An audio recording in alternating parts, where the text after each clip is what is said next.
Сегодня мы запускаем квадрокоптер. Начинаем.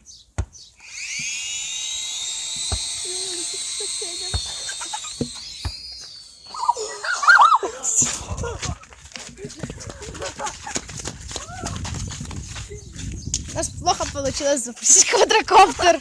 Но все равно хоть А он что-то. будет снять? Да. А он что, снимает вот это? Да. Еще одна проба.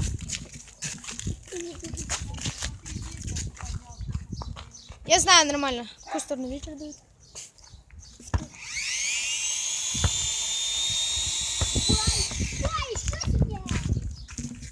Короче, мы попробовали запустить. Короче, Чтобы камеру на квадрокоптере показывали. у нас не получилось запустить квадрокоптер в этот раз, потому что сильно ветреная погода. Ну, до свидания. Ветреная погода. Очень сильно.